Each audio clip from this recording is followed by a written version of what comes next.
Good morning, students. History, Chapter 9, The Making of the National Movement, 1870s to 1947.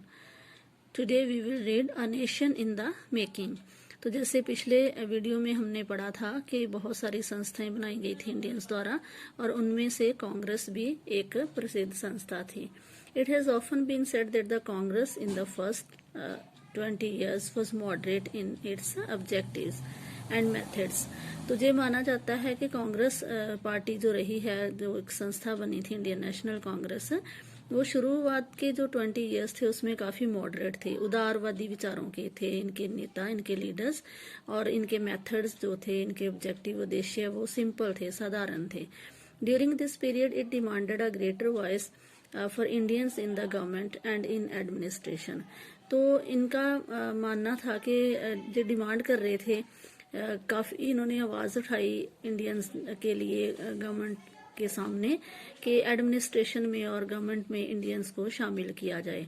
तो बेशक ये काफ़ी demand रख रहे थे, लेकिन इनका नीति जो थी वो बिल्कुल उदारवादी थी कि just a politics of prayers, कि प्रार्थना करते रहे अंग्रेज़ों से, कोई इन्होंने जो सख्त कदम थे वो नहीं उठाए.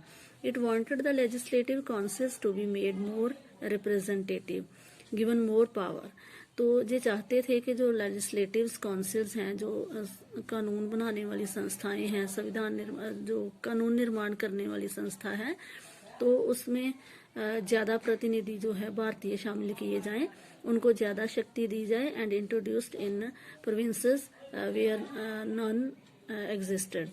तो जहाँ पे कोई भी एग्जिस्ट नहीं करता है भारतीय, तो उन रियासतों में भी भारतीयों को शामिल किया जाए गवर्नमेंट में. It demanded that Indians be placed in high positions in the government. तो इन्होंने ये भी मांग रखी कि जो ऊंचे ओहदे हैं उनके ऊपर भारतीयों की भी पोस्टिंग की जाए. For this purpose, it called for civil service examination to be held in India as well, not just in London. तो इन्होंने ये डिमांड रखी कि जो सिविल सर्विस एग्जामिनेशन, जो कि उस समय सिर्फ लंदन में, इंग्लैंड में ही होता था, तो इन्होंने मांग रखी कि वो भारत में करवाया जाए, ताकि ज़्यादा से ज़्यादा भारतीय लोग भी जो पढ़े लिखे हैं तो वो इस एग्जामिनेशन को दे के वो जो हाई पोस्ट हैं उनके ऊपर पहुंच सकें. The demand for Indianisation of the administration was part of a movement against racism. तो ये जो एडमिनिस्ट्रेशन में शामिल होने की मांग थी, ये रेशिज्म पॉलिसी जो होती है, रंग के आधार पर भेदभाव की नीति, उसके खिलाफ थी ये चीज़, कि ये चाहते थे कि अंग्रेज भेदभाव ना करें और भारतीयों को भी शामिल किया जाए इसमें, एडमिनिस्ट्रेशन में, प्रशासन में. Since most important jobs at the time were monopolised by the white people. तो उस समय तक क्या था कि जितनी भी अच्छी जॉब थी, इम्पोर्टेंट जॉब्स थी, बड़ी जॉब्स थी, तो उनके ऊपर मोनोपोली थी, मतलब एकाधिकार था वाइट पीपल का, अंग्रेजों का. And the British generally assumed that Indians could not be given positions of responsibilities. तो अंग्रेजों को लगता था कि जितनी भी जिम्मेदारी वाली पोस्ट हैं उनके वो पोस्ट भारतीयों को नहीं दी जा सकती. Since British officers were sending a major part of their large salaries home. तो क्या था कि बड़ी बड़े अमाउंट जो था सैलरीज के रूप में, भारत की जो वेल्थ थी, दौलत थी, वो इंग्लैंड को जा रही थी जब वो अंग्रेज अधिकारी सैलरीज अपने घर भेजते थे. तो Indianisation, it was hoped, would also reduce the drain of wealth to England.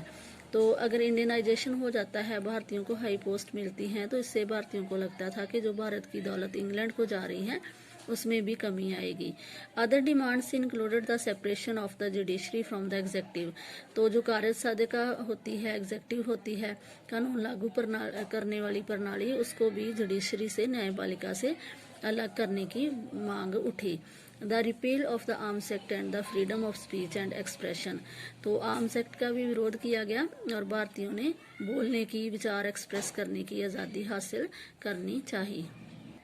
The early Congress also raised a number of economic issues. तो बहुत सारे इकोनॉमिक इशूज़ जो पैसे से रिलेटेड थे, जो भारत की आर्थिक दशा सुधारने से रिलेटेड थे, वो मसले जो थे कांग्रेस के द्वारा उठाए गए.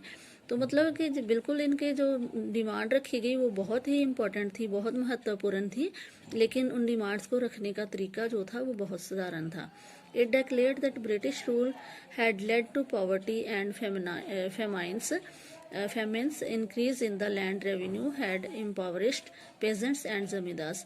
तो इन्होंने डिक्लेयर किया कि अंग्रेज़ों की जो पॉलिसी है उससे अकाल पड़ रहा है, गरीबी बढ़ रही है और जो लैंड रेवेन्यू बढ़ा दिया गया है, इससे पेजेंट्स को, जमींदारों को, किसानों को पावरहीन जो है शक्तिहीन कर दिया गया है। And exports of grains to Europe had created food shortages.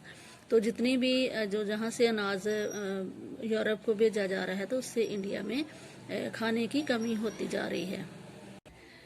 The Congress demanded reduction of revenue. Congress ने जो मालिया था, टैक्स थे, उनमें रिडक्शन करने की, उनमें कमी करने की मांग रखी। Cut in military expenditure, military के ऊपर जो खर्चा हो रहा था उसमें कमी करने की ज़रूरत महसूस की गई। And more funds for irrigation, और उन्होंने कहा कि खेती बाड़ी के लिए, सिंचाई के लिए ज़्यादा से ज़्यादा फंड्स जो हैं वो रेज किए जाएं। It pass many resolutions on the salt tax, जो नमक के ऊपर टैक्स लगाया था उसके अगेंस्ट मता पास किया गया।